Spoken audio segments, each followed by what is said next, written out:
Hey everyone, welcome to the 10th episode of the MGL podcast. Today I'm honored by the voice and presence of Xanthe Huynh, voice of many anime you have heard and or have run across into at your local anime con. She's been a voice actor in almost 200 anime roles from almost more than a decade, voicing many of the iconic characters you know and love. This ranges from Ui Hirasawa from K-On!, Persona 5 fan favorite Haru Okamura, to the student of the officers Marianne from Fire Emblem Three Houses. The list of roles are countless. Voice actor, stage actress, and occasional baker. Xanthe, welcome to the podcast. Hey, hello. Thank you for having me. One thing that I wanted to mention was that, when I was starting out this podcast, I was trying to look for equipment to buy. Like, I didn't actually know where to start. It's like, well, a podcast usually has a mic. And so I know you had suggested a mic in the past. Maybe I was asking for a voice actor friend or something. But one thing that I didn't realize was that the mic model that you sent over wasn't necessarily a USB mic. It involved a mixer and other stuff, and I was like, oh crap, right? Like, it kind of sent me down this rabbit hole of, okay, I got to buy a mixer, and then it was like, oh, I got to buy one of those pole arm kind of things. So I'll credit you for helping me go down this journey of getting the necessary equipment to actually start this podcast. But that's just one fun fact and tidbit that I did want to mention. I did not know that.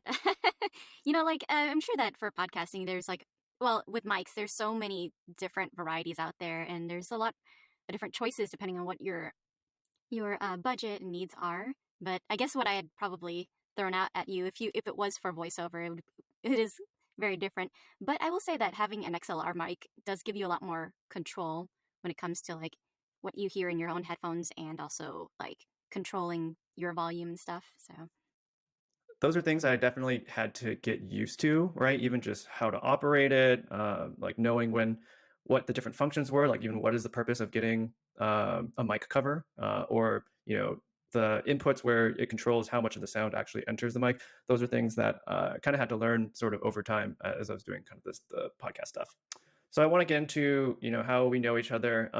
The funny thing is, at least this is how I remember it, is it was during senior year, probably the last week during finals. And I recall, at least from my end, me and my friends, we were going to take a break from studying. And the humanities department was hosting a finals kind of break, right? Like they had like not really a study hall session, but it was just like you could stop in, could get some snacks, you can kind of unwind, for a little bit. I guess you could call it like a college happy hour, but minus the booze. And I remember I was talking with my friend, and I remember like we were near a table, one of those like conference tables or something. And I think you were sitting kind of in between our conversation, like location wise, but I think you were more like, if we were to form a triangle, like you were kind of like in the middle, but not directly in the middle. So it was just like, oh, like, do you want to come join in our conversation? Because it sounded like you were listening in. And I was just like, okay, like, do you want to just come join, so that you didn't have to necessarily just observe, from afar. And I think that's kind of how I remember we have been, friends ever since. yeah, it's kind of crazy, like how after that we would meet right before we were graduating and finishing school. I know it's such a spontaneous moment, but it's one of those things that I feel like you have to take advantage of the moments that you meet people, and I think in terms of like forming friendships and things like that, it does take time, and it takes a level of like commitment to actually maintain friendships, and it's something that as we get older, and I don't know if on your side you feel this as well. That it becomes harder to maintain friendships after college. Like, you make new friends, and then people grow older, and people grow apart for whatever reasons, whether it's life, personal stuff, different opportunities, things like that. So I'm really appreciative of our friendship that we have as of now. Aw. Well, I'm glad we've been able to like keep in touch too. It is really hard. Everybody's got their own lives going on, and so yeah. But I'm glad that every time we reconnect, it's always like we're picking up from where we left off last. Exactly. I honestly can't remember the last time that I saw you. It must have been before the pandemic. But like, to be honest, it feels like you said, it hasn't trailed off. Even though this is like the first time we've actually been probably speaking in like, I don't know, probably like 3 years or something like that. Has it already? Gosh, I have no sense of time anymore. It's okay. The pandemic, I feel like, took a little bit of that time in terms of robbing everyone's sort of sense of time. Like, during the pandemic, it felt like days were really long, but now looking back, right, like we were in it for almost a year and a half, 2 years, but that those years flew by. I feel like really fast, and feels like things are relatively back to normal. Okay, so I wanted to kind of kick off the pod and really get to know your history in terms of like falling in love with acting and kind of the creative arts. Obviously, you're a notable voice actor, so I'm curious, how you eventually stumbled upon voice acting and what were kind of the experiences that helped you get there. Mm. So for me, gosh, so I was always kind of like on the shyer side. I guess I still kind of am. But especially in like grade school, I was kind of just always really like mute in class. And when I was in middle school, we had an elective that would rotate to something different every quarter. And one of the last one happened to be theater. And we got to learn like a bunch of different like little things, like how to work the lights, what it's like to be on stage, to write, to like act in our own stuff. I thought it was so fun and creative and something new that I've never experienced before. That I liked it so much that I signed up for it to be my elective the following year, and then continuing on into high school. Um, it was just kind of fun. I love costumes. Yeah, I love like getting to putting on like another person and getting to be them and experience life through their eyes. I think because it stems from like my love of reading. I always read a lot as a kid, and in the way this was like a way of like sharing and expressing these characters and these stories with other people. And so, since like after that, I continued on into college. I studied theater there, and while I was in college, this was around the time that I really started getting into watching anime a lot. And I was watching one, and I was like, oh, it'd be really cool if I could like you know, maybe do a voice in it, like merge my two passions. I had no idea how to get into it at all. I did kind of like just brought it up with some friends. We happened to be in rehearsal at the time, and one of them was like, "Hey, I've heard about this voice acting competition at Anime Expo. Maybe you should look into it. Maybe you can." I think like the winner from last year got to be in an anime or something like that. So I was like, "Okay, cool." So I looked it up, and luckily there was still time to sign up for the auditions at the time before the cutoff. It's very different than how they've structured to what it's like now. So at the time, I had to like find a monologue and then memorize it and then show up at the convention and then recite it to a room of people. I was so nervous. But I didn't really expect to get anything out of it, like, other than the experience of like going through the motions of it. And like while I was like there, I was already planning, okay, what am I going to do next year? Okay, at least I'll have a whole year to like really look through a bunch of anime to like get something really interesting to work on. And during that process, they called me up as one of the finalists, which I wasn't really expecting. And even though I ultimately didn't win, they still liked me enough that they brought me into the studio for like a little tour and to audition for them. So it's even though I didn't win, it's kind of like I did unofficially. And that's kind of how I got started into voice acting. I didn't know that much about it at the time. Um, I really just went straight into it, but I'm glad that I had at least acting experience through theater that was able to kind of like translate over into voiceover. But yeah, so I guess that's kind of how I got into it. The more like I did it, especially for dubbing, it's a lot more technical than maybe other forms of voiceover. But I started taking a lot of classes and then really getting into the voiceover side of it, really starting to learn people in the industry. And, it's a lot of it's getting advice from them and things like that. There was one thing that stuck out to me was when you said theater. You felt like theater translated in terms to translated towards your preparation for that moment. And I'm curious what you think, looking back, were the things about theater that really helped you shine, right? Like in front of the judges, right? Just because obviously you didn't know it at the time, right? And it sounded like you were already thinking about, preparing for uh, anime next year, like anime voiceover next year to get more preparation. And it seems like, and correct me if I'm wrong, you surprised the judges, right? Maybe you surprised yourself, like as well, right? In terms of like, wow, I actually can do it, right? Like it's not like I need to wait, any longer, sort of thing. Yeah. So, um, for me, I think because I had experience with trying to look for compelling monologues, I always had a really tough time looking for them in like scripts, but because I had been watching enough anime and I also like was asking friends for recommendations, and I was watching through them and trying to look for something that was a little bit dynamic and fun. So I found a piece that was comedic. She had moments where she was being very cute, and then moments where she was very angry and very big, and so it had like a lot of levels, ups and downs. And so I think at least that was something that would be interesting for somebody watching and trying to connect on that in that sense. Um, I I definitely surprised myself because, and I tell the story all the time, but I was so nervous that when I got up in front of everybody, I just completely blanked out.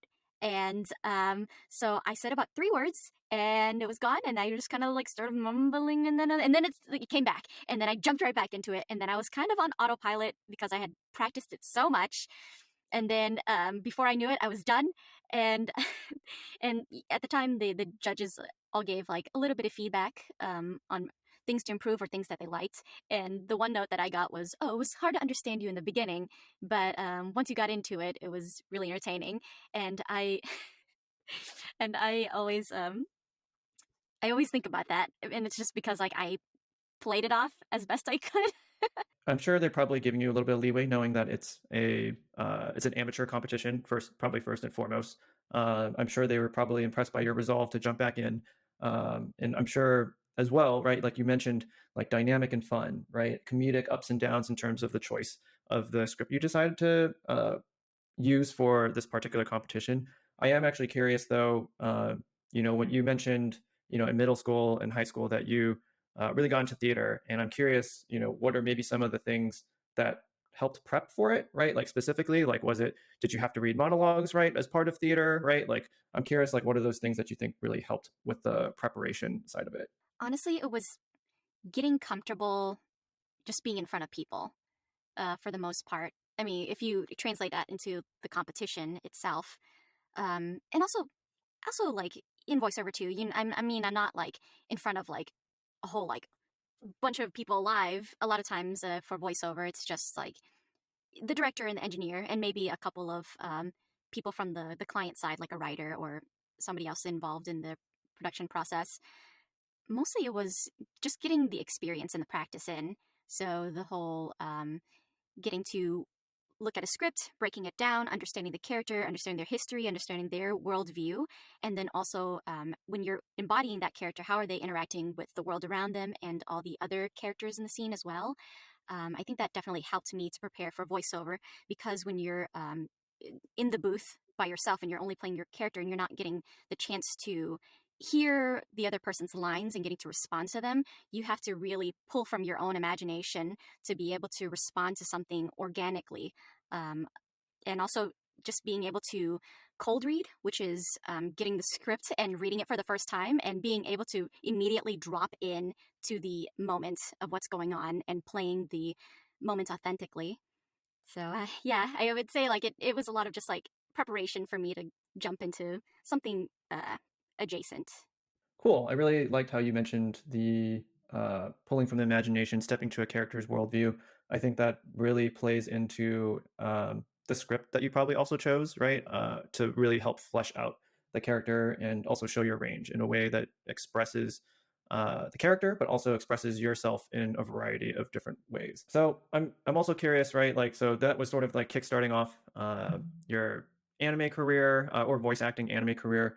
And I'm curious, like, once you realized that you could actually do this, what gave you the momentum to keep doing it? Honestly, it was just because I loved it so much. It's just so much fun getting to work with other people to create these characters and bring these worlds um, to life. At the time, I did kind of think about whether or not voice acting would be a sustaining career. I know that many in the industry, many voice actors, besides acting, they go into other facets, like, or they also do other things on top of voice acting, such as writing, directing, other production stuff. Um, and for me, like, it was always the voice acting was what I really, really wanted to pursue. And so that's really why I kept up with it. It's just an obsession, really. I guess what gives what gives you that obsession of voice acting? Is it that you want to be able to play different types of characters, right? Is it, being a part of, let's say, like the anime industry as well, or specifically like the dub voiceover anime industry? Like, what are those other factors that really helped you to, I guess, drive that obsession, the drive, I guess, to be better at your craft? I think, well, it definitely starts with my love for watching anime. Um, and over time, it's really the community, the actors that I've gotten to meet, that I get to star alongside, and also the directors. A lot of them are very wonderful.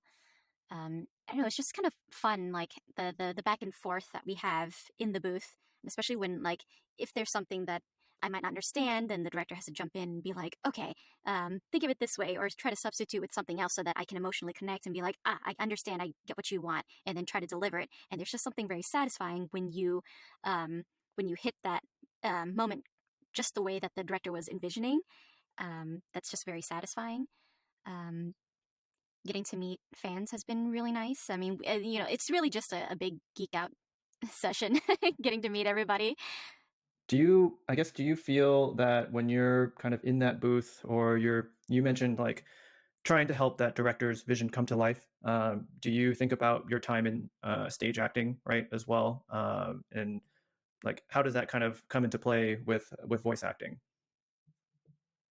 I would say it's very similar, only in that when you're working on stage, generally you would have a lot more time to really dig deep into these characters.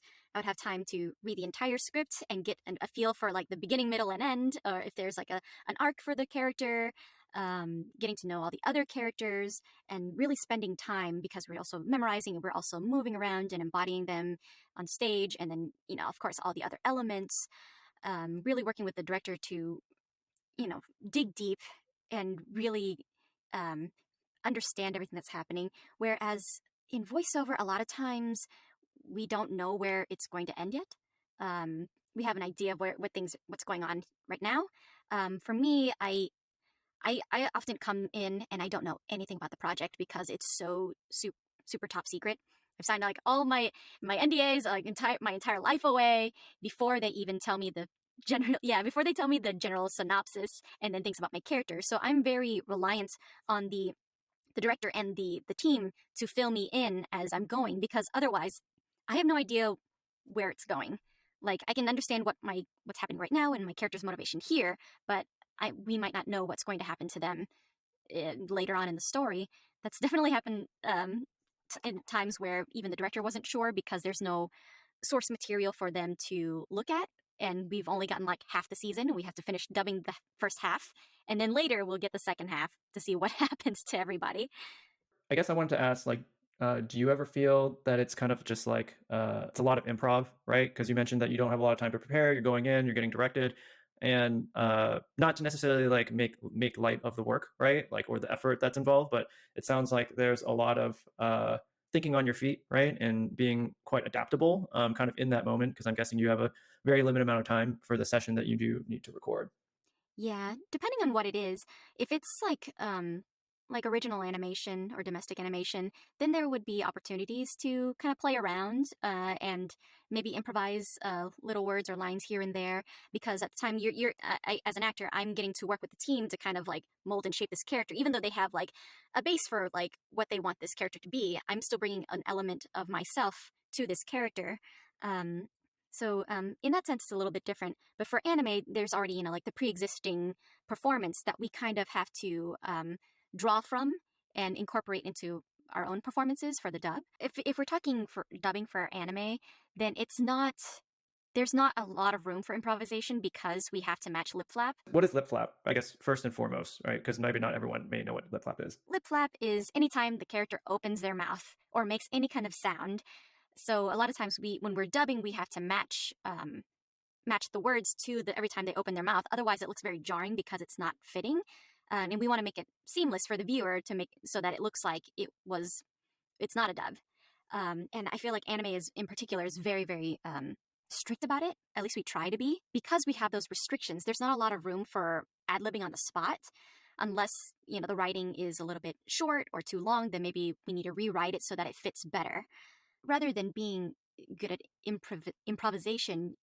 And as an actor, you just have to be very adaptable and nimble, just so that you are open to anything happening, especially in the anime world, because anything can happen at any point.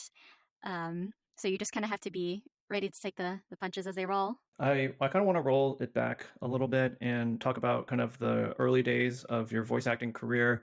And you mentioned trying to make it a financially viable career, and I'm sure like with every career, starting off can be really difficult.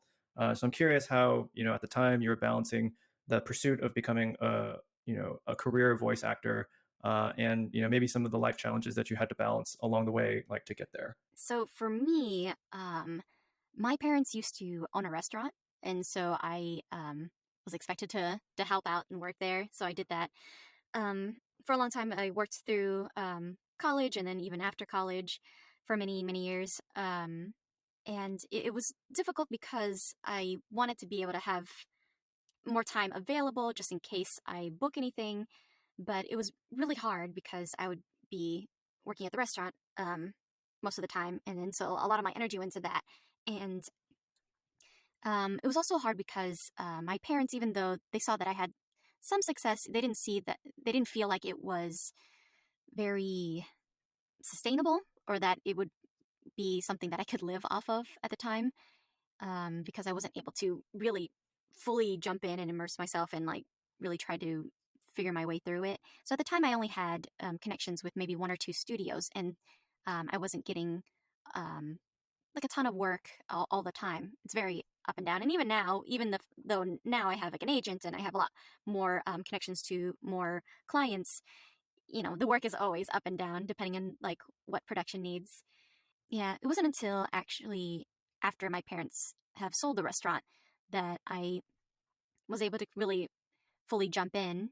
And I started taking more classes and just trying to get to know um, more directors, and also trying to learn how to better use my home equipment. Um, trying to look online for auditions, just trying to look everywhere, just to try to like put myself out there, and also try to find work more for myself.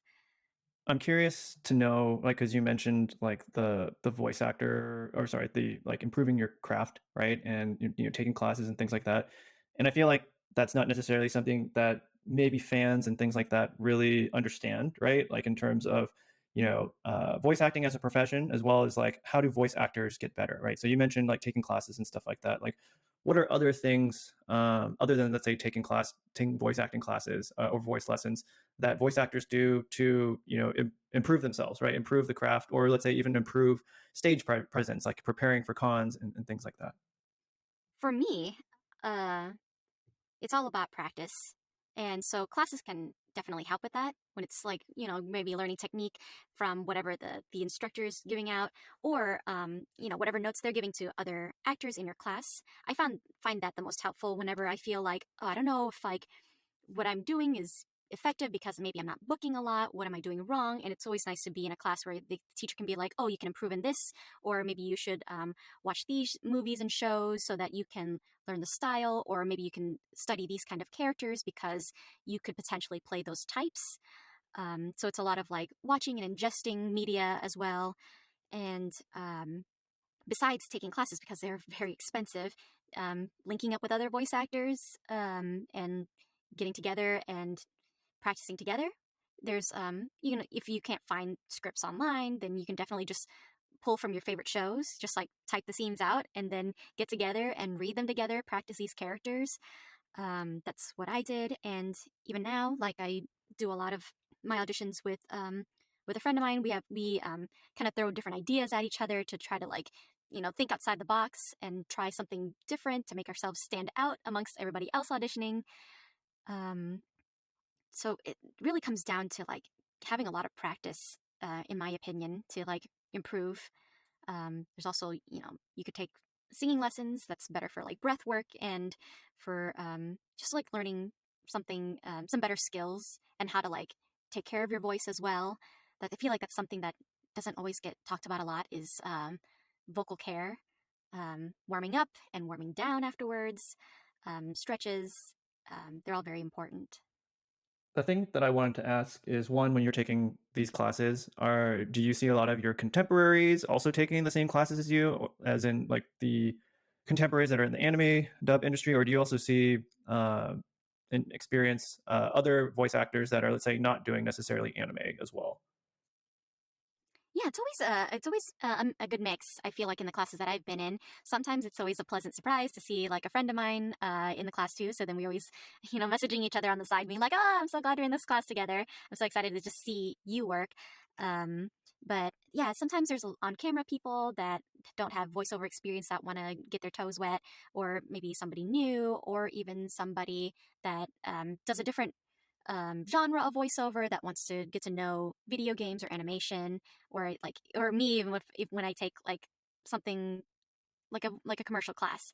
So it's always good to kind of diversify yourself, but it's always nice to be in these classes with people with different experience types to see how they approach work, as opposed to how I would approach it, just to see what works and what doesn't, and what is interesting and good to steal for myself. I wanted to ask about the vocal care and what goes into that, right? Because I feel that's not very talked about or talked about very much, and I'm curious what voice actors will do to make sure that they keep their main instrument right and voice right healthy, or to maintain a certain level of quality. So talk to me a little bit more about the vocal care aspect of being a voice actor. It's definitely not just voice voice actors. It's definitely all actors and singers as well. We all have to take care of our voice.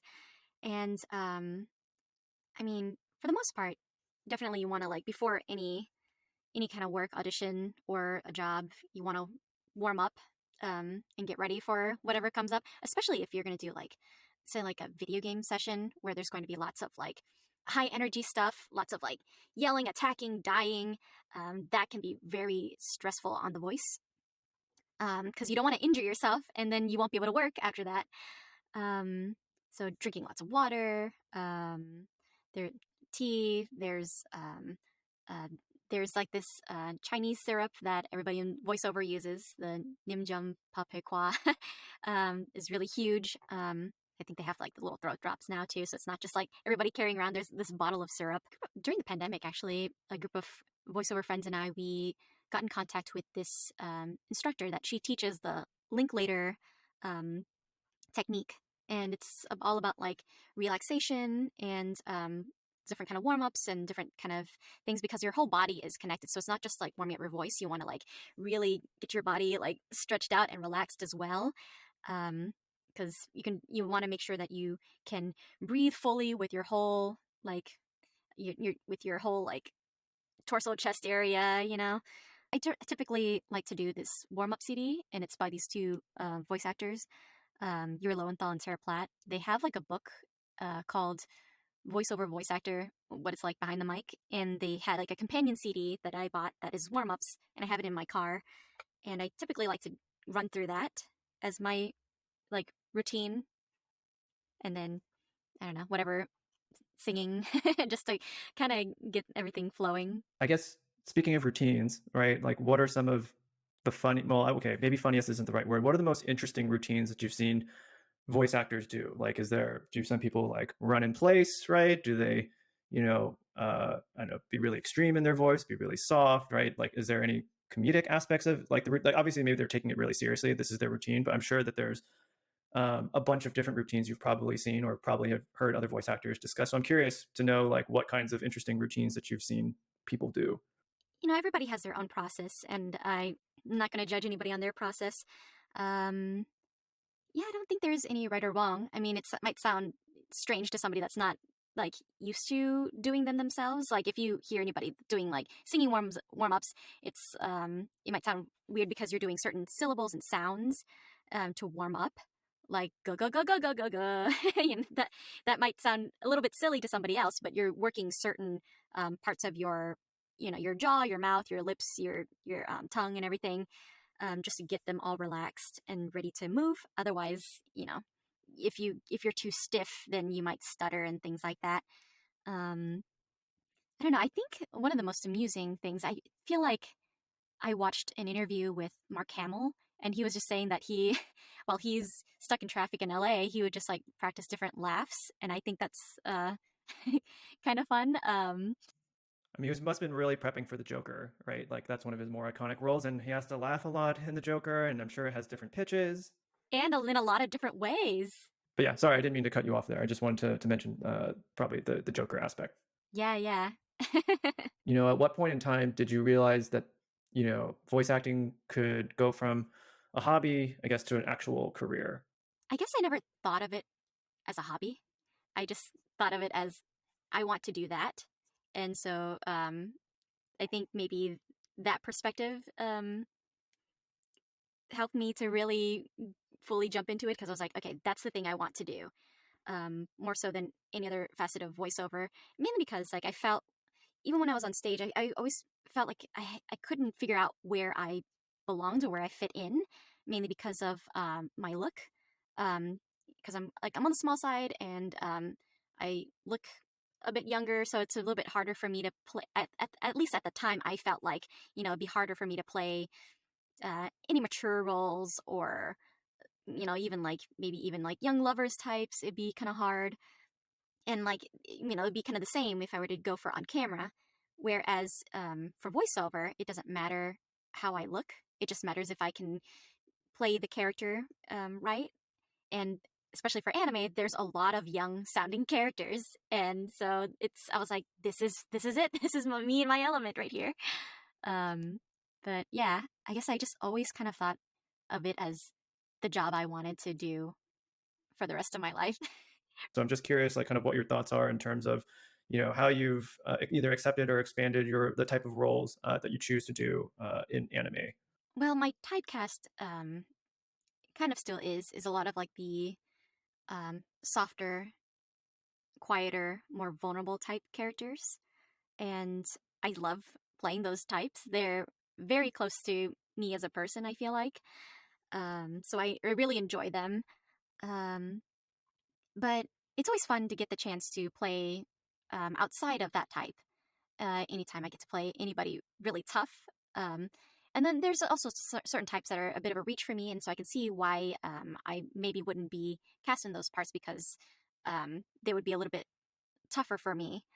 But whenever I come across a character like that, I typically those are the ones that I try to hone in on during like any kind of practice or classes. I would just bring those kind of characters and like have um, the instructor give me advice on how to approach them so that I can get better at them, so that maybe I can, you know, eventually make them into a type that's easier for me to play. I really had to experiment and grow a lot. I was always kind of afraid to try new types because I just didn't think I was good enough, and it's really hard to get past that. You're that voice inside your own head that's telling you you're not good enough. Um, but yeah, so I don't know. I think over time, with more experience and also with, watching other performances and then trying to emulate them and then trying to make them my own is basically how I was able to slowly expand other character types. Um, I'm always, I'm always still surprised whenever I get cast as a character that's way different than anything I've gotten to play before. Like when I got my first villain for River City Girls, she's a tough yakuza boss. And definitely nothing like I've ever played before. And I'm really thankful that I got to audition and was ultimately cast as her. But I also learned a lot during the session, like, oh, okay, we want you to adjust how she attacks and like how she takes hits, like so that she doesn't sound weak and girly. We want her to sound tougher when she takes hits. And I was like, oh, that makes a lot of sense. I didn't think of it that way. I do have two questions that are kind of related to what you were talking about. Is when you're trying out these different type of roles that either a stretch or that are a little bit different than maybe the softer, shyer characters that maybe you feel most comfortable with. What kind of mind is there a mindset shift, right? Like when approaching these characters, like I'm sure maybe in advance you know that you're going to be a villain or you're going to play a tough character, and so do you prepare differently, for that than say maybe your bread and butter, which is the softer, more introverted, shyer characters. Yeah. I mean, if I have the opportunity to, where say if like the studio sends me the sides ahead of time and I can actually read through and get an idea of what's going to happen, then that definitely helps me to prepare. if I don't have that luxury, then I can at least maybe hopefully like have the audition reference to listen to and try to get an idea of what the game is going to be, or show or project, whatever it is going to be like, genre and tone wise. So I'll listen to my audition and prepare that way. Other than that, I may mostly make sure that I'm warmed up and ready to go and ready for anything really. There has been a character that I've been playing where it's interesting. She has morphed from somebody that was just kind of scheming. I guess she was from the start. She was a little bit um, evil, but we're getting to the point where she has full on embraced her villainy, villainous side. Yes, and it is the first time that I played somebody truly, truly evil, and it's been a blast. I really just have to ignore any part of my brain that's telling me like, oh my god, who talks like this? To really fully, I guess I can't um, be opinionated about this character because this character believes that they deserve all the things that they want, and they're actively working toward it. So I can't judge them because that would take me out of the scene, because I am, in that moment, I am that character. So my second question was, what are the best ways that in your experience you've worked with directors and producers to make sure that they get the best voice acting session from you and the result that their clients are looking for? Ultimately, I'm very dependent on the information that the director gives to me. The more information that I get, the more that I have to work with, and so a lot of times, if I don't understand anything, I'm not afraid now to ask for more clarification or more information. And if the director doesn't know, then they can in turn turn to the client and have them explain. Or if there isn't really enough information, then sometimes a lot of the directors that I work with that I really enjoy, they will come up with something so that they can draw that particular emotion out of me for that line. And a lot of times, Is it like, imagine you're like XYZ at this place and going through this experience? Like, what are some examples? let's say that it's an emotional, like, heart to heart scene, and maybe I'm not hitting the right note that they want, and so they'll say substitute with like, oh, okay, so instead of imagining you're this like robot thing that's been your companion this whole time, I want you to substitute with them with like a brother, a sister, a young cousin, somebody that you're very attached to. And this is, after this long journey, like now's your time to say goodbye because you're going to sacrifice yourself to them. And then you're going to send them off um, on away from all of this so that they're safe. And so this is your moment to say goodbye to them. And so he would substitute who I'm talking to help me really connect with the person that I'm talking to really drop into that and really bring the emotion out for this like final goodbye. So that would be an example of at least substitution, just so that I can really get into the moment of it. And really, the something really important that sometimes we don't have the luxury of is time to really fine tune and nitpick things. Just because a lot of times we have to like go at a certain rate to make sure that we finish by a certain deadline. But I always appreciate when they take the time to really take the time for me to dive deep into what's going on, what is the heart of the message here, so that I can fully, really, really give my all, so that the player, when they're playing it, they will feel the impact of everything that's happening. So, When you mentioned that, it made me think about every actor that is doing Marvel, DC, other superhero movies where it's like you're on a green screen and I can only imagine like you're just doing this on a consistent basis, right? Except you don't have like a green screen or a prop, right? Like a stage prop coming at you that represents something. So a lot of this sounds like it has to be it's all theater of the mind. all imagination.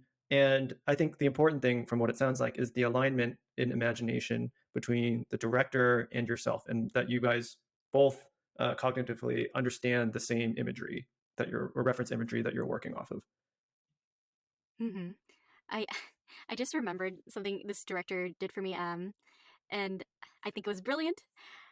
So during a game that we were working on, he really wanted to hear the high stakes of everything. Everything's very urgent, or like he wanted to hear the intensity of it, but like not called out, but like just to hear like the general like weight of everything, like weighing down on my character. And so he was like, okay, when you say this, I want you to be very intense, and like things could go wrong any second. And for me to get to that, he was like, I want you to imagine that there is a blender, and your hand is going into the blender and getting closer and closer and closer to the blades. And so those are the high stakes that I want for this moment.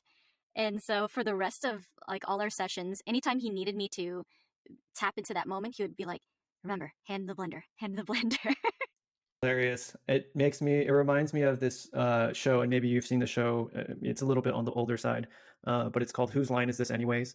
Uh, and it kind of reminds me of that, like when you come up with prompts, right? Where it's just like, here's this prompt, act it out, right? And everyone kind of plays off of each other. And it seems like sometimes it's just a lot of sessions like that, similarly, where you have to really embrace the character, right? Like, and like you said, you only have a certain amount of time. I'm assuming maybe it's like maybe 2 to 5 hours or however long it is, but there's a certain set period of time where there's all these scenarios being thrown at you. You got to move from one scenario to the next, and they may not be interconnected. And so it feels like it's just getting to do Whose Line Is It Anyways, but as a career and for fun, right, as well. And it seems super enjoyable. I never thought of it that way before, but you're absolutely right. The director has to have just as big of an imagination and like the ability to improvise to make sure that they're communicating with the actor, what they're looking for. And like, every interaction with every actor, I'm sure, is very different because we all interpret things very differently. And, we're having to come in and understand each other's thought processes to be able to get the end product that we want jointly. So yeah, I love that connection. You talked about, expressing all these different emotions and pouring yourself into the character. And I would imagine that that takes a huge emotional, spiritual, and physical toll, on your body, right? Let's say you've done a let's say 5 hour session. What are some of the ways that you decompress from a practice or an intense voice acting session? And I'm curious to know, like, if there's a routine that you always follow, similarly to how you mentioned the routine for preparation. Do you have a routine to decompress from practice or a voice acting session? It's really tough. I don't know if I have like a set thing that I follow every time. It depends. Like if I was in studio, then I would just have like a very long drive home afterwards, in which I would probably drive in silence because I needed to rest my voice, or just like lightly hum something just to kind of like warm down the chords.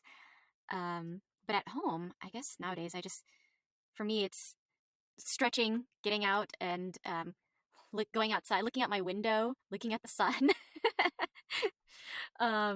just to kind of look at something that's not a screen. I feel like that's how I kind of rejuvenate myself.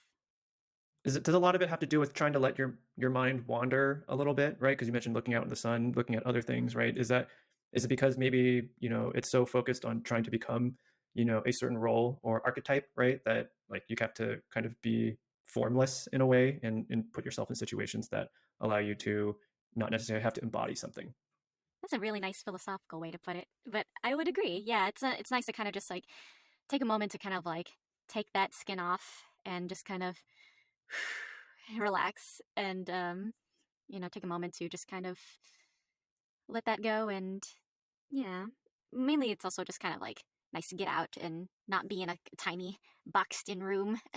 Right. Or in the car, right? If you're going to a studio session, you got to drive through what I'm assuming is like LA traffic or Southern California traffic.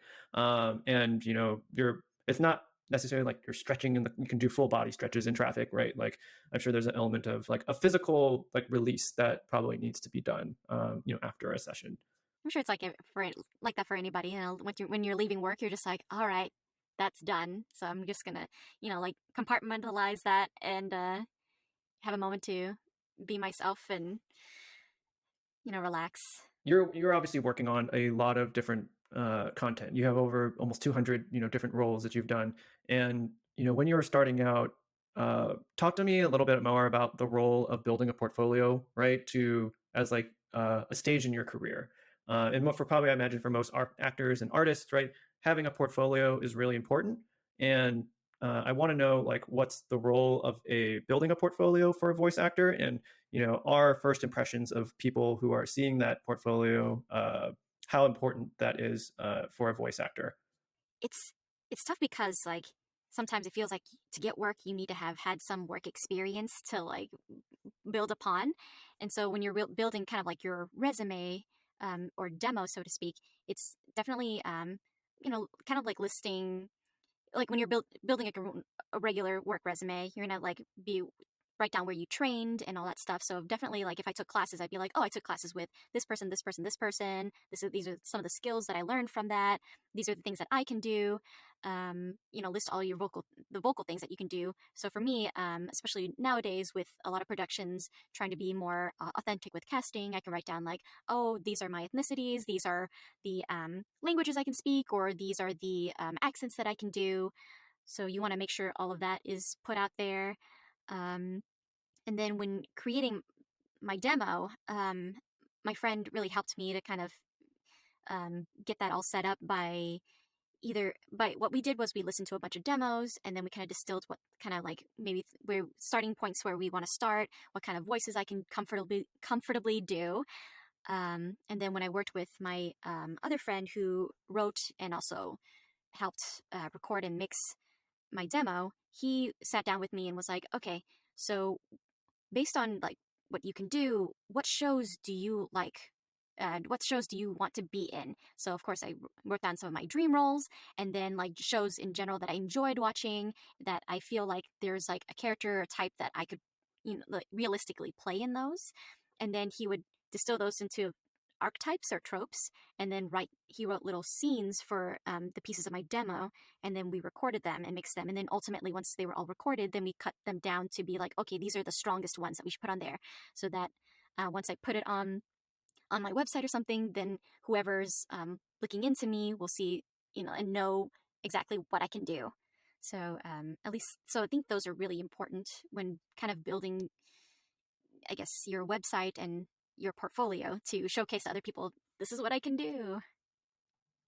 It sounds like you had a very good producer that helped guide you in terms of the direction you wanted to go in, asking the right questions, and helping you develop a strategy in terms of who and what roles your portfolio is targeted towards, right? Because I'm sure you probably could have done a whole range of voices, but I'm thinking like, when you're starting out, um, having that focus or speciality is probably the thing that gets you the first roles, the first couple of roles, and builds that momentum in terms of just getting more bookings and things like that.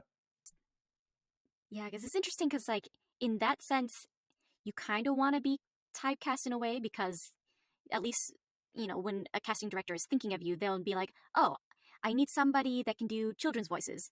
Oh, Xanthe can do them. So that, like at least there's like a strong type that they know me for. And so that they know they can depend on me to come in and like knock those roles out. Um, but yeah, so it's always good to put those kind of first.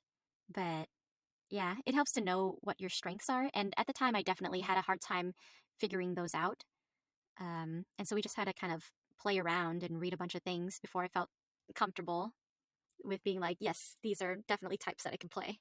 So I know the initial question was asking about the early days, building a portfolio, and I think what you said really makes sense. I'm curious what your portfolio now looks like in terms of like, have you gone and revised, right, like the types of roles that you're highlight, or I should say role, like the types of opportunities and the roles that you've played in a different way than when you first started, in terms of how you have changed building out your portfolio.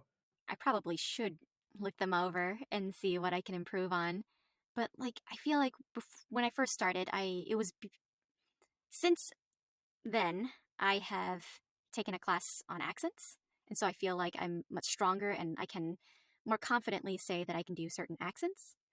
Um, and also, by now, I've gotten the chance to play different character types. Like for example, my Apex Legends character, she is like a tough, kind of militant type person. The game is a first person shooter, and if you asked me like 10, 15 years ago, I would have been like, I can't play a character like that. Like, you look at me, I feel like I can only play like small, cute characters. and yet I got to play somebody like that, somebody with boots on the ground and ready to, you know, take out a bunch of guys. Um, I don't know. I've gotten to play a lot of big range of characters, and a lot of them is just having the opportunity to audition and play. I feel like auditioning is like where I get to experiment with a lot of different characters. When I see them, I can be like, can I play that? And then when I get cast, I'm like, oh, maybe I can. Somebody believes that I can. Hopefully I can follow through. That leads me to my next question is, how has your confidence in your abilities changed over time, for starting from kind of your early career to now? Because it sounds like with different opportunities and more repetition, uh, you've gotten to expand your range. And I'm curious how that's made a transformation in, I guess you could say, in your personal life or in how you approach your work. My confidence has changed a lot since when I first started. When I first started, I believed I could only play certain types, only the shy or bright, bubbly cut types, and those are still types that I play often and enjoy playing. But now I'm um, with more practice, and especially with the group of friends that I regularly meet up and just practice with. I've gained a lot of confidence because they'll just be like, "Here, play this type," and I'm like, "I can't play the sexy type." And they're like, "Well, just do it." And just by being open to playing and being silly and knowing that I have a safe space to not be judged, to experiment with these characters that I feel like I don't have a grasp on, really made me feel more comfortable with playing those or auditioning for those types, and eventually playing them. Like I think in one of our practice sessions, somebody made me do like an old grandma type, and I was like, I can't play this type, and they were like, just try, and I did, and we had a lot of fun, and it just so happened a week later or a couple of days later, I was in for a video game. And I had done my main character, and they were like, "Oh, we also have this other character that has a couple of lines, and in the original Korean language, they were played by the same actress. So we'd like you to play her too." And I was like, "Okay, sure." And the other character was like 50, 60 years old or something. And I was like, like, like I told them, I was like, I'll try. And they were like, "Okay, we'll play you the reference and you can give it a try." And I was like, "Okay, I'll try. But if you feel the need to find somebody else, feel free to." But I did it, and they liked it, and they kept it in for the game. So, and I'm glad that I was able to have an opportunity to practice that voice out before doing it in a real session. It basically sounded like, because you had that community group that you could rely on, and uh, just getting in more reps, more practice, taking more classes that have really expanded your range and horizons, right? I think all of that sounds like it compounded, right? Thinking about probably from the early days where, you know, you you probably had to fork over a decent amount of money to take classes, or that was a significant amount, right, to invest in yourself. And it's just those first early investment days, especially even from a career perspective, right? Like those early days are generally pretty tough, right? And then it seems like as you've gotten more experience, made more connections, more classes, more training, those are the things that really helped expand what you're able to do, because that's one less thing that you have to think about. I'm assuming it's less of, oh, I'm going into a recording session, right? Like I'm nervous, right? Or I'm not sure. You talked about stage fright, right? Or speaking in front of people, and I imagine that over time you do it 200, probably 300 times, right? Like in a professional setting, you probably get over it, or the emotions that you feel are probably minimized a little bit more. Like there's always going to be those nerves, I think, but it sounds like those are just things that, even probably from a bodily perspective, like you don't tense up as much anymore. These are things. Yeah, I try to. I mean, there are certain times where I'll still be a little bit nervous and excited, especially when I'm working with somebody new or if it's a new studio. So I'm not sure what to expect, because we're gonna have to, like, again, like I mentioned earlier, we're gonna have to learn each other's flow with how they like to expect things to go. Um, but yeah, I don't know. In a way, I'm kind of glad that even after doing this for so long, that I still get excited about it. It's not something that I've gotten jaded or tired of. Speaking of, being nervous around, working with new people or new environments, what was it like uh, working with voice actors whose names or work that you've heard of, and you're co-collaborating with them and being involved in the same projects. Like, talk to me a little bit about, how you felt. Like, were you starstruck, right? Like, did it, take time to get over, being in the same environment as, other voice actors you'd potentially looked up to as you were kind of getting into the voice acting industry? I guess with a lot of voiceover, we don't tend to get the chance to work in the same room as the other actors. It's very solitary. So a lot of times I won't even know who's in the project with me until it's released. But it is still kind of exciting to see my name in the credits with a lot of like veteran actors that have come before me. I do remember being very excited to work with Patrick Seitz for the first time when he was directing me for Anohana. Um, and I don't know, he is still one of my favorite directors to work with. He's so sweet and so like goofy. He'll like crack jokes all the time, and I'm trying to like not laugh when I'm having to go in and do like a big dramatic crying scene. But he has this way of keeping the energy up, um, just especially for those long stretches where it's a lot of like heavy stuff. Just to kind of keep all our morale up. Yeah, makes sense. I think it sounds like it just you have these long sessions, you need breaks, right? Like, it. I think comedy and laughter can, make it sure that it's a fun environment, especially if you're dealing with a lot of like serious or very intense content. And so just having that release sounds like it's really helpful. But It's always fun, like after a project's out and you get to look at the credits and see who's on there. And early on, when I didn't really have a lot of voiceover friends, it was always kind of fun if they reached out to me, or I, would reach out to them and be like, "Oh, I'm so excited that we're in this project together," and then just kind of organically creating a friendship out of it. And nowadays, it's just fun to see fellow friends be in the same project and be like, "Oh my gosh, I didn't know this was you the whole time," or getting to discover new voices that they do, or sometimes they'll be surprised at a voice that I did for a project and they were like, "I didn't recognize you at all." So, I mean, that's always fun too. I did want to ask, because you spoke about how your contemporaries will kind of create this community that provides feedback and, delight and surprise. You have like, or I guess from what I've seen over the last maybe like the earlier years, where in the industry it was kind of the same voice actors that would do the same kind of, not the same kind of voices, but you'd always see them, right? They'd always be in anime dubs and things like that. But I'm sure probably now there are, new household names, new household voice actors that are making an imprint. And is it something where, because you've been in the voice acting game for so long, especially in the anime industry, is it something where, you feel like you're a veteran now, where you're kind of showing them the ropes and you're paying it forward in terms of, making sure that you're looking out for them or giving them advice, things like that? I feel like I should be doing a lot more. Um, I I guess for me, I always kind of feel like there's always something new to learn, and so I always feel like I am a perpetual student of the craft.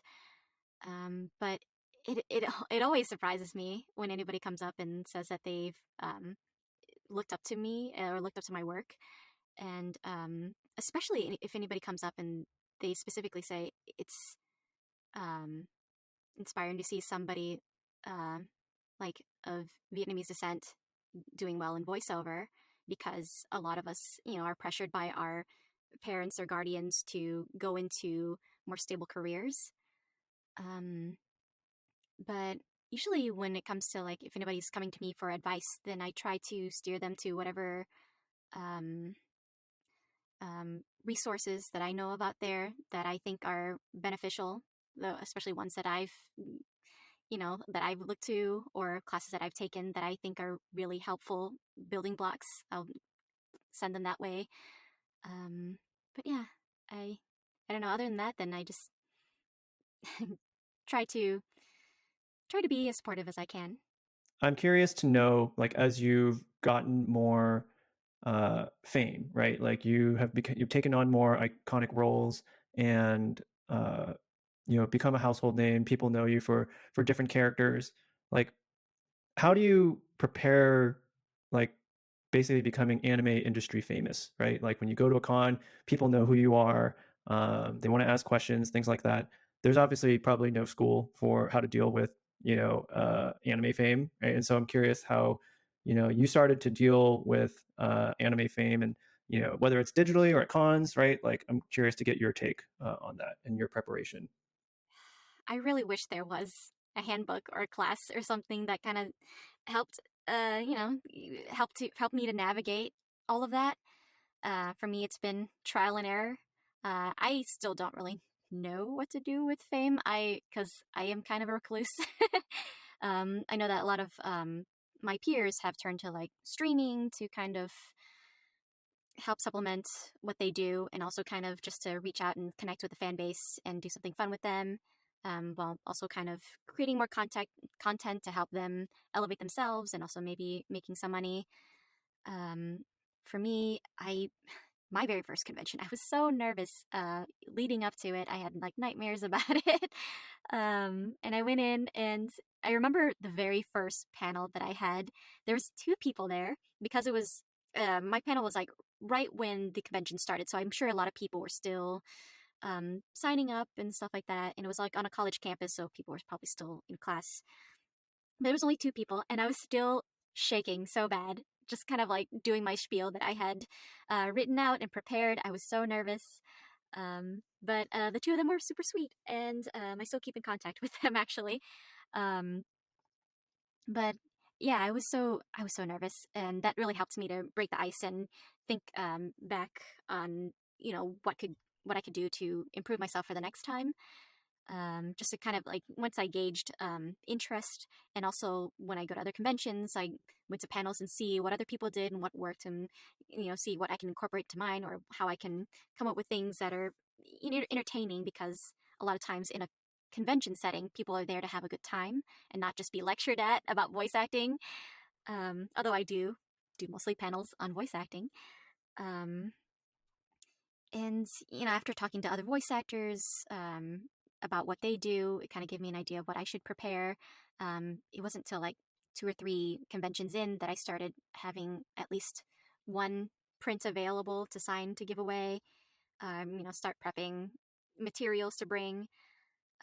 For me, I just wanted to have fun myself, so like I use it as opportunities to cosplay. So I would make cosplay to bring, and people would like enjoy taking photos with me because I was in costume as my character. Um, so I guess there's no like one way to go about interaction with fans, especially at a convention. But the more that I've done, then the more comfortable I've gotten with getting in front of hundreds of people, or even two people, um, to just kind of be relaxed and ultimately trust to be myself, which is really hard because I feel like there's like that voice inside of me that's like, you're not good enough, you're not entertaining enough, you're not interesting enough. But I have to trust that, people are there to, hear my story or hear me talk or do whatever and just have a good time. So it helps when I'm more relaxed. You talked about being yourself, right? And also entertainment, right? Like, people are there to have fun. So I'm curious to know, like, how do you balance, bringing the character, right? Like, making sure that people have fun or entertained, while also, bringing elements of your uh, personality, right, into, trying to enjoy the con, yourself. So is there, like, talk to me a little bit about the separation and intertwinement of, you know, uh, your personal and kind of like work personas in terms of interacting with fans. In general, I try to be very w- open and welcoming. Um, I mean, sometimes people when they approach me, they're very nervous, and I don't want them to be nervous. It's it's more likely that I'm the one that's nervous. Then we just like have this like nervous tension. Yeah, so I try to be as open as I can so that they can have a good time. Really, I hope I don't exude any kind of like scary aura. Um, and when it comes to like being in a booth, like I just I vote. I, I try to get over my nerves. Sometimes it takes a little bit longer, but nowadays I tend to be a lot more relaxed, and I try to, especially depending on like the energy the director is giving me. If they're joking a lot, then I'll try to, like I'm not trying, but I feel like I'm, they're open to me cracking jokes or making comments too. So sometimes we'll be like, maybe a lot of jokes I make or tend to be kind of based on what's happening. in the script itself, being like, oh, they're feeling a little feisty today, or like, making little comments in there just to kind of have a little bit of me in there so that, we're having a connection person to person and not just all just like work based. But it also depends because, especially in a studio setting where there's limited time, so you don't want to like launch into like a long, ginormous story because then that eats up a bunch of time. So let's say, for example, you're at a con, right? And people are there to have a good time.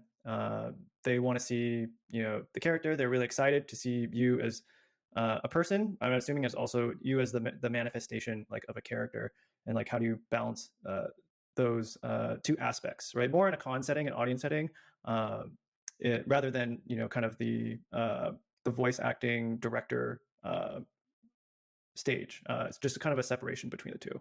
For the most part, I feel like um, people understand that I am an actor playing these characters. I am not necessarily the characters, and I, did not create them myself. I'm putting my own spin by playing them, of course.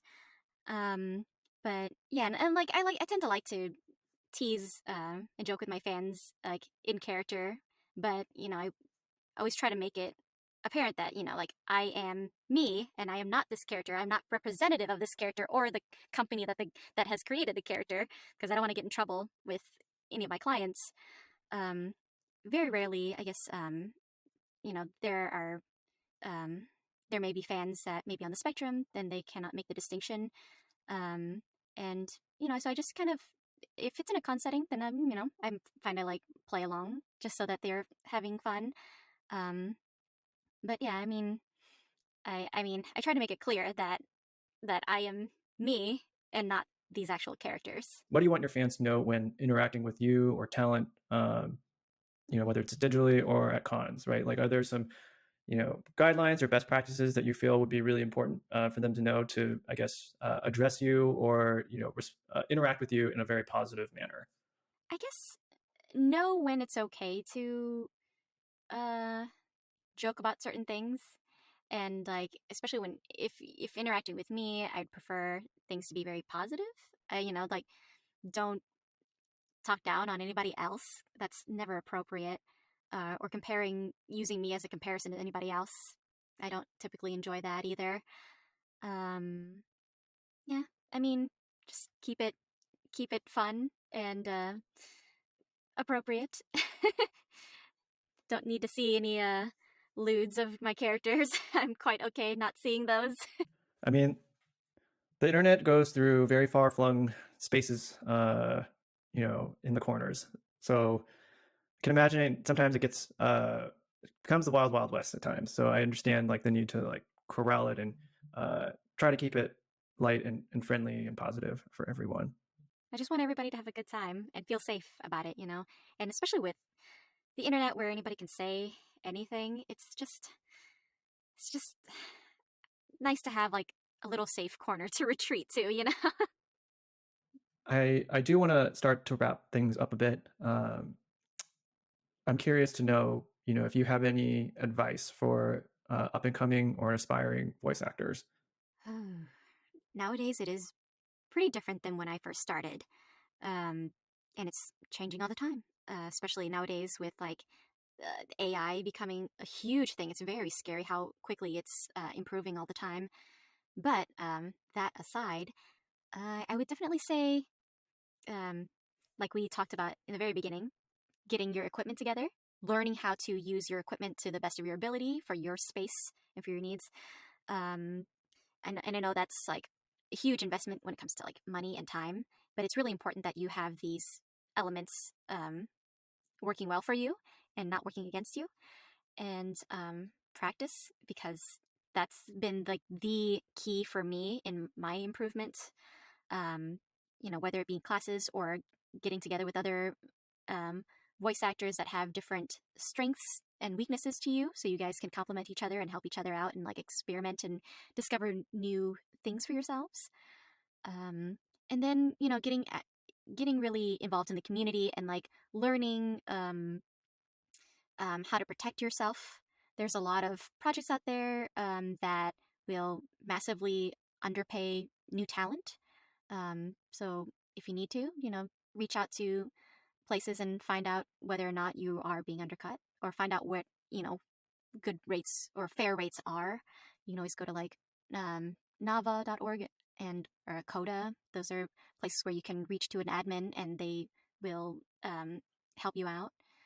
Um, yeah, I feel like those would be good places to start. I feel like nowadays there's so much information out there that can help somebody starting out compared to when I was first starting out. But and I understand that because there is so much information out there, it can also be very overwhelming as well. There's just so much to sort through. But when it comes to that, if you're feeling overwhelmed, that's when it'd probably be best to jump into a class so that you can talk to um, somebody in the industry that might be able to help you make more sense of it all. I think that makes sense. It's a really good summary, in my opinion. I think you basically summarized a lot of what we were talking about already, but I think you did it in a very succinct kind of way. So I really do appreciate that. Curious to know, like, from your experience, what was either your most challenging voice acting experience, or is there something that you want a voice acting challenge that you want to overcome? One of the ones that was really tough on me was Fully Coolly Progressive. And it was just because the character goes through so much. I think based on her audition, I didn't realize like how varied she would be. So she goes through states of like monotone, nothingness, very almost kind of like melancholy or depressive state, to being absolutely manic and wild and silly and goofy and big, and then because of the nature of the show, there's just like so much going on, and then she goes into these full on like fight scenes, and there's so much. It stretched me in all ways possible. I was like literally sweating doing a bunch of these scenes because there's so much going on. Um, but that was definitely something really challenging to me, and I also like put a lot of probably unnecessary pressure on myself because I know that it was a successor to the original Fully Cooley that was, it has like a huge following. People love it. It's a classic, and I wanted to do this right. I wanted it to do well. I wanted to do my very best so that it would succeed and people would like it. And so I felt like I gave myself a lot of pressure, and I was very nervous. I mean, it sounds like an emotional method acting session, essentially. Like you're reenacting essentially the anime, but just in an emotional format. You know what? I guess that's true in a way. Do you have any future plans or goals in life or career development like that you're working on kind of at this point in time? There are definitely things that I would like to eventually be a part of or try to do something new. I think it'd be cool to do something like motion capture. It kind of scares me a little bit, but it would definitely bring me back to my stage um, performance days. The main thing that scares me the most is like memorization, because with voiceover, like the scripts are usually right there. I'd never have to like memorize anything. It's all cold reading. I'm reading it for the first time. But I think that doing performance capture would be fun because then you get to like have rehearsals. You have your other acting scene partners there. Um, so I've dabbled into some classes, but it's something that still scares me, and like something that I would need to improve upon, um, and maybe someday get to work in it on something in that capacity. That would be something very cool. I mean, if you like having either white or black balls attached to you, and you're wearing, I don't know, a spandex, suit or something like that, and essentially just doing a stage play, right? I'm sure that'll be fun. Who knows? Maybe it'll be like you'll play a creature, right? And you'll have to, act in a way where you have to move your body differently, right? Like, since a lot of the motion capture stuff tends to be very abstract. Or who knows? Maybe you'll be an NPC, right? Like, and they just need realistic motions. I would be happy with that too. I want to thank you for coming on to the podcast. I guess before we end the show, where can my audience find you? You can find me either on Facebook, Twitter, or Instagram at It's Xanthor. Awesome. You've been a great guest, and really appreciate the time and insight, and just I think overall reflective period in your life and career. So Xanthe, I want to thank you for coming on to the show. Yeah, thank you for having me. This has been fun.